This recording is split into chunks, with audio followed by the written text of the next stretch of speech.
Willkommen, bienvenue, and welcome back to Blast Off with Light. Hopefully you enjoyed the Grimrock filler episode. I don't know if you watched it or not, but if you didn't, feel free to stop over and see it. If you've got no interest, feel free to not watch anything. Today's episode, we've got quite a lot to do, so we're going to jump right on into it with the most, well, dangerous item I have ever had to procure in this pack. There have been so many things that have been mildly dangerous. Going down into the roguelike dungeon does tend to be a bit perilous, but I find the surface to be even worse. Because down there, you know the sorts of things you're going to come across. Sure, there might be hordes and hordes of zombies in armor, but they're just zombies in armor. On the surface, you get all sorts of weird things, particularly rocket creepers and festive creepers. Arrgh. So, what do you think the most perilous item I've ever had to collect was? Cake! That's right. Cake. Takes 3 bone stews, so I had to get some blaze powder to go with my slimes because the magma creams were kind of annoying. But fighting blaze is really easy in Kreknorite armor. So we take those bone stews, and this spider egg is what was really dangerous. Because the only way to get a spider egg that I know of is to kill a mother spider. Mother spiders don't come out of spider spawners, as far as I can tell. So you actually have to wait for one to spawn naturally and run out and stab it. I suppose you could make a regular old darkness-based mob farm and try to farm them that way, but spiders aren't particularly friendly when trying to be farmed. They gum up the works like crazy. But I have a cake. Now, you might ask yourself, why? Why would you go to so much trouble to get a cake? It doesn't even heal that much hunger. Well, I don't want it for the hunger. I want it for a rune. Now, the big question is, which rune? Fairly certain it's the Rune of Winter. Pretty sure it's these that I need. And I will also need some living rock, which I don't have laying around. So I'm going to poach off of here.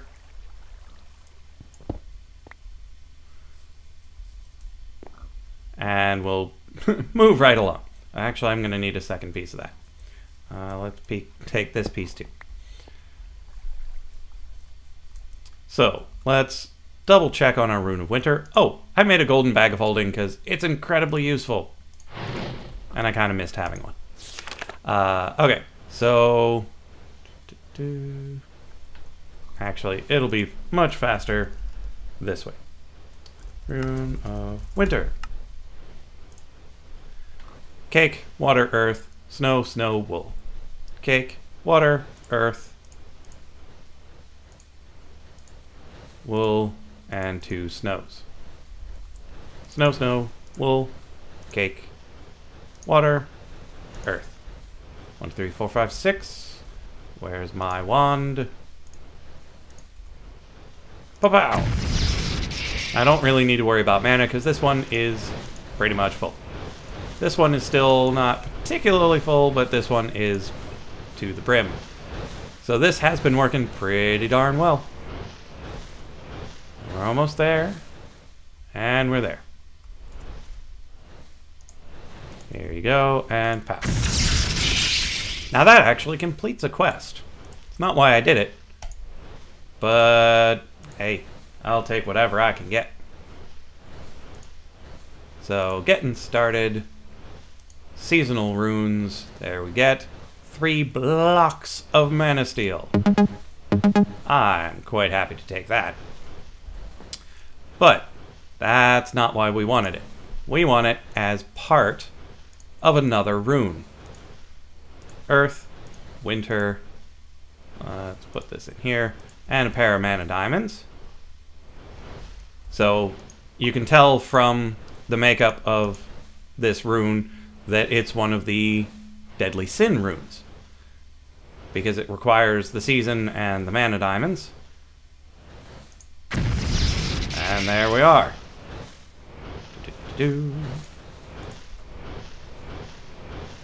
And all of this is just to make one flower.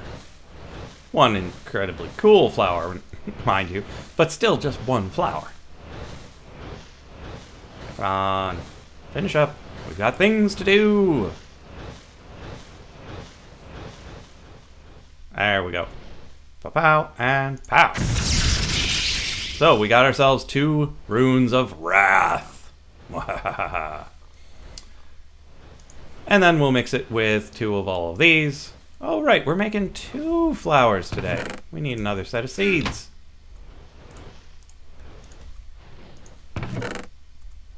Yeah, doesn't hurt to make 2 of something cool instead of just 1.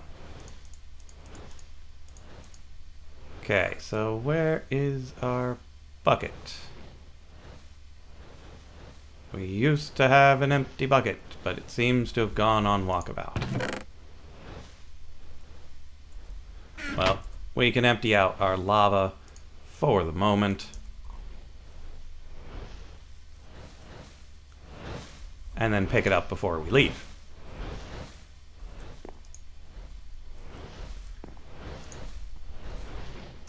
Okay, so let's get everything together. So, gray, gray, white, white, red, red, fire, wrath, seed. And we get an entropinium. And now we remember that we need more water. Drop that on in. And do it again.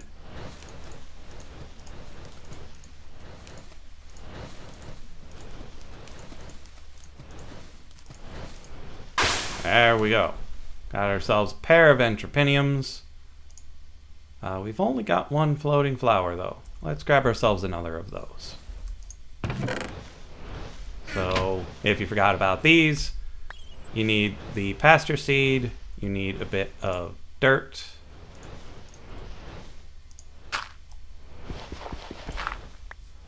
Let's see, we're going to need 2 pieces of glowstone and a flower. Let's go with the black one. Black one. So then you come into one of these. 1, 2 to make the flower glimmer. Then use the pasture seed and the dirt to make it floating. Because I don't really want to plant these flowers. I just want them to float about. So you take the entropinium, your floating flowers, and you now have floating entropiniums. You might not have seen this flower because it's not necessarily one that you just go, ooh, I can totally farm that one like nobody's business. Ooh, getting a little dark. But I have a way of farming it. I do like being secretive. You know that about me by now. But we're on our way. And if you've been looking very, very carefully at my golden bag of holding, you'll know what it is we're doing today. And, well, the title of the video probably gave it away too. But the source of the mana is probably not so clear. Because that's not in the title. The entropiniums are for generating the mana. And I wanted to show you how to make them because making the cakes are not necessarily straightforward. And they're not a flower that... it probably doesn't get as much attention as some of the others. Because the endo flames and the exo flames, they've all got very clear and easily farmable purposes. The hydrangeas, the thermal lilies, the Rosa Arcana, clear purposes that are easily farmed. Now we are back over where the abandoned bunker was, and I've made some improvements. Nice little area here. And you'll probably remember what sort of spawner was inside of it, but if you don't, you'll know soon enough. Okay, so down here, right in the middle, is where we're going to have ourselves some of this stuff. Floating hopper hawk, we need a not a dropper, we need a dispenser. Oh, we don't have a bucket of water. I will cut here, and I'll be right back. All that preparation, and I forgot to bring my bucket of water. It's always the way it goes. So, what I was saying.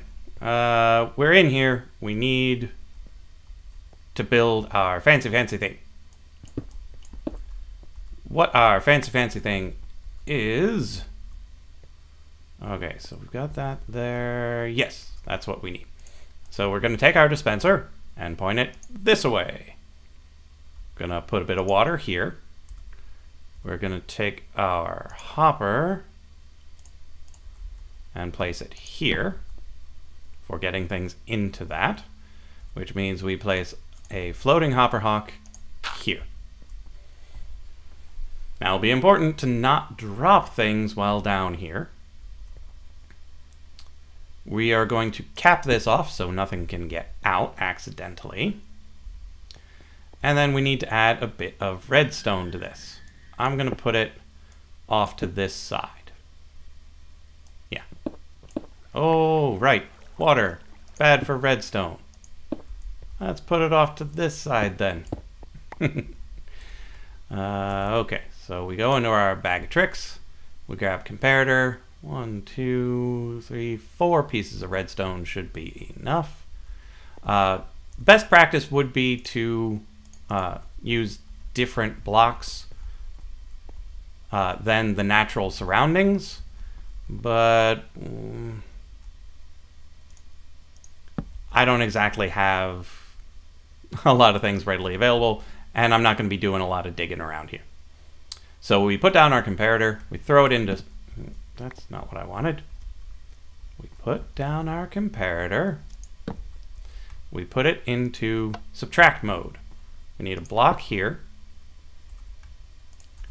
Now, we put some redstone here to create a rapid repeating clock. And we put a block here and redstone over top to trigger the dispenser, such that when it has sufficiently many things in it, it will dispense the item into the water. Now, why would I dispense an item into water? Well, when that item is TNT, water's the place to drop it. This place will be a no-go zone once it starts operating. We will not want to be here at all. And that reminds me, I forgot another item. I will cut and be right back. So the item that I forgot is a elven spreader. We could use a regular mana spreader, but the elven ones are more efficient. So while I'm running back one more time, I'll tell you what everything is doing. The spawner over here is a rocket creeper spawner. They drop TNT when they die. But it's not a rare drop. No matter how they die, they can drop the TNT. So I'm just going to have them fall to their deaths over and over and over again. For all those times they've blown me up. Heck, they tried to blow me up 3 times while I was digging that pit. Didn't light it up quite well enough in certain air blocks. All of the ground was at a good level. The air... not so much. And it's a spawner, so they can spawn anywhere they please. Yeah. So, they drop the TNT. It's picked up by the hopper hawk. Well, the hopper hawk puts it into a hopper because it doesn't do the block updates like a hopper does. So, if it put it straight into the dispenser, the comparator wouldn't notice. So it wouldn't rapid fire and it wouldn't do anything worthwhile.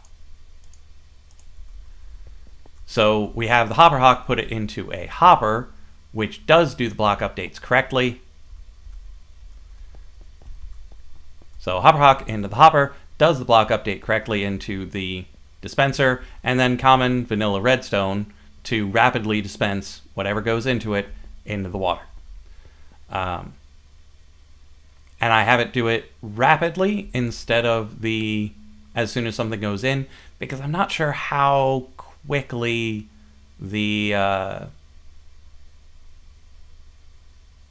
rocket creepers will fall. I don't necessarily know that it'll keep up exactly the way it should. This is guaranteed to fire the TNT, and that's really what I want. I want the guarantee. I probably could make the ordinary block that goes around and fires it, but this should work. And we're going to use another one of these today as well. So that's how this part works. Then we make ourselves a spreader pointing up, firing at that pool which has a spark on it.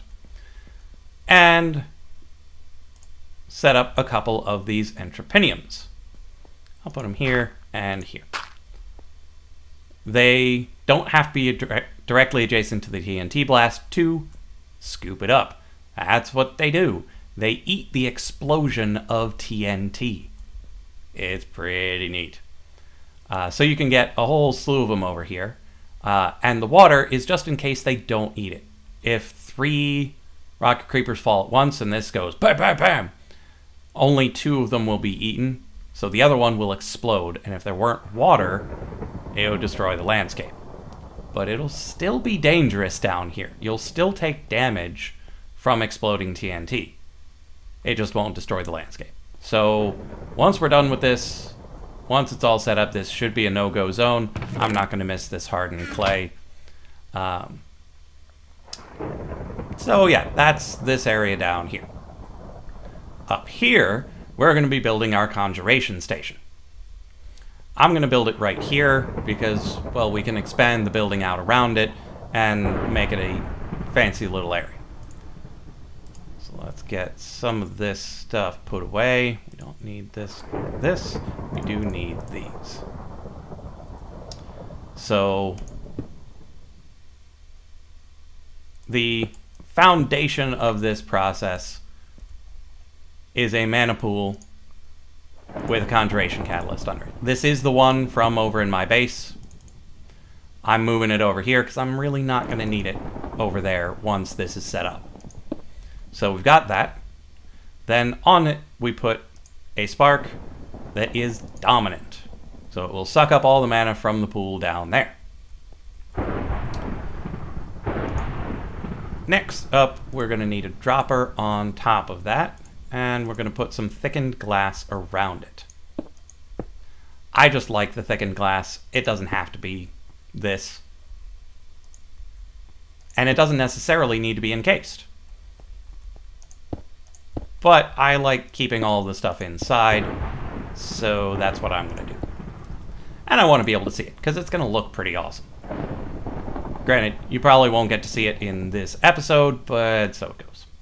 It takes a bit to prime the pump, as it were.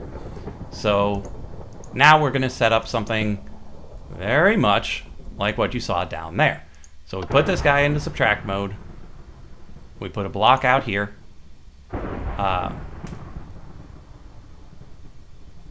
No, this one is slightly different. This one, you need it to only work on a level 2 charge. So we still need I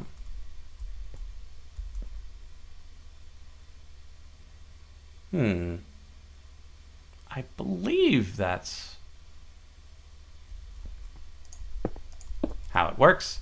I might need to revise it slightly after it's set up. Let's see. No, because they both work the same way. Yeah.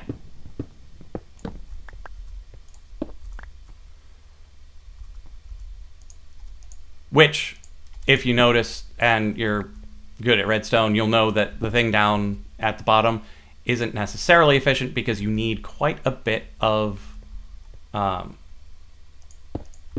TNT in the dispenser to begin with for it to actually start working. There we go. That actually should be all this needs.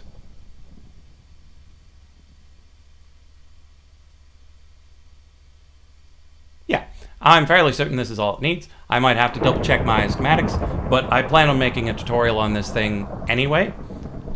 But essentially, how it works is that you put in this dropper the 9 things that can be conjured. So, snowballs, redstone, glowstone, quartz, coal, gravel, netherrack, and soul sand. Then, on a side that is accessed, let me explain this. The hopper rock works in certain directions before others. West, east, south, north. So if you put it on the east side of this, you can put a chest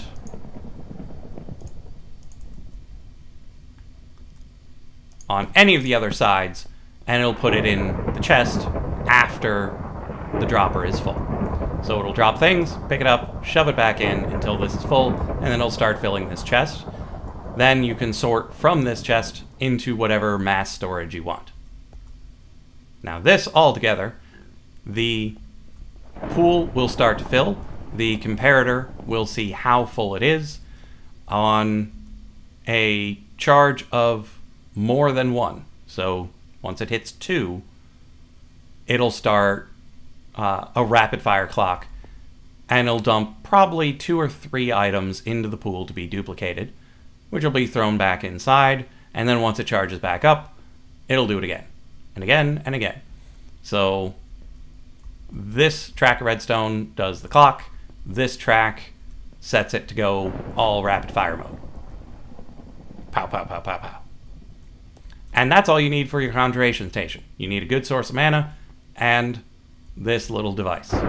It's vanilla and Botania. It's all you need. No extra mods. It just does what it does in a relatively compact space. So let's make sure I've got the blocks I need. Dark glass. Okay, so let's see if we can clean this place out.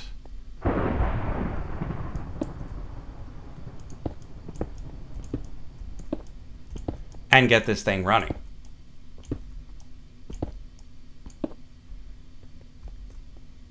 Oh, it's gonna pick those up, isn't it? So if somehow they drop something other than just TNT, it'll get dispensed into the water and eventually despawn. I'm not gonna miss it. I'm not really gonna miss these little things either. I suppose if I had my magnet hat, this wouldn't be a problem, but so it goes.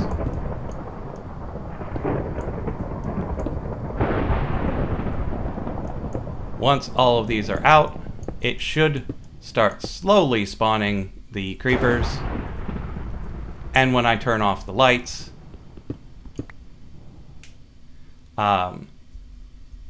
it'll start spawning them pretty darn quick. There we are.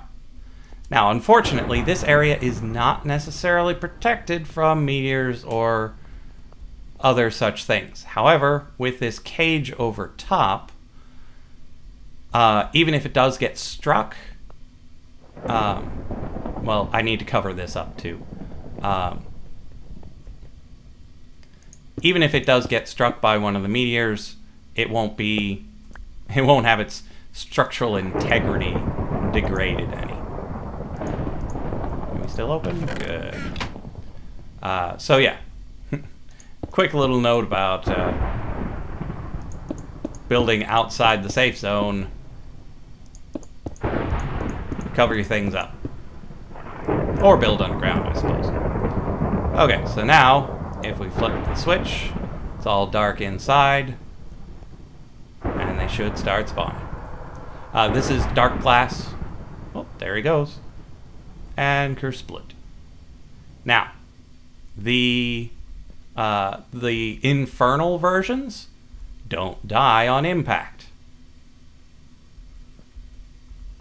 They just stand down there and eventually despawn. I would have to make it impossibly deep to kill the champion versions. But the ordinary ones, they die on impact. So let's... Ow. So, as you can see from the pink line coming out of the spreader there, it is actually getting mana, and I don't know why my game locks up when I take fall damage, but it does. So, it's already working. I apparently screwed something up in one of my earlier tests because, well, it didn't start working right away. Let's see. We need my wand.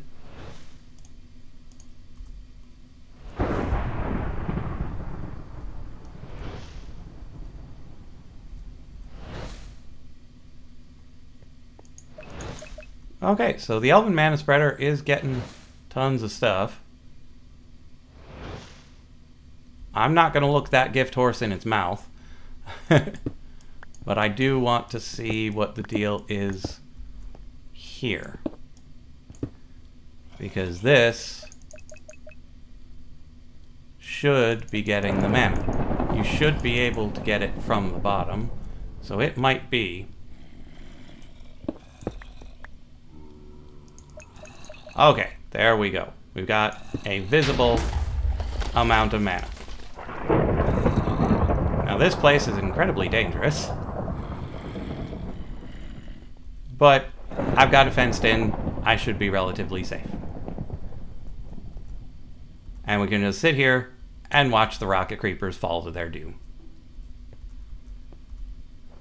And it shouldn't be bad enough that... Oh. And theoretically, slowly, the champions will be whittled down by the TNT, but man, that is not a reliable way of killing them. Theoretically, I could add, like, lava fountains or something to kill them off, but I don't think they're going to be a problem. It shouldn't spawn enough of them to make a significant difference. Over here, we're going to need about 1/8 of a pool before it'll start doing the duplications. But then it'll do 3 at a time, and all you have to do is wait around, try not to freeze to death, try not to starve to death, bring a good case of water, and enjoy the sound of explosions. While I was setting this up, I had another idea for the most amazing mana farm ever! Well, maybe not most amazing, but certainly the most dangerous, at least in the setup. But that I probably won't be able to do for a long time, because it would take a lot of cake. Lot of cake. And that means a lot of finding spiders and killing them, and as you can see, looking around, there are tons of zombies out at night. There's lightning striking everywhere. Oh, that's probably one of those champions, isn't it? Yeah. But no spider families. There's some spiders, but none of them have families. Look at that. It's awesome. So, yeah. That other mana farm will have to wait, but it'll be amazing once I get it up and running. But in the meantime, this is creating a decent amount of stuff. We could come on over here.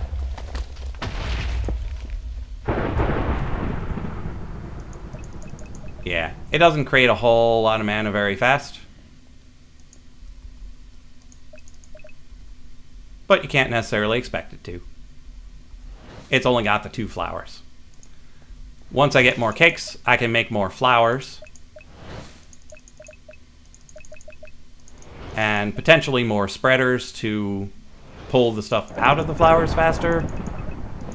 Because just the one spreader isn't moving it too fast. Ow! Okay, it seems any sort of damage is lagging me out. So, let's recover from this lag spike. Hopefully. Oh, and you'll be pleased to know I have a new computer coming. I ordered it. It's coming in. Ow.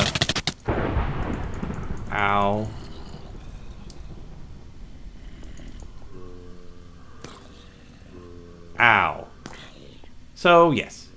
I have a new computer coming.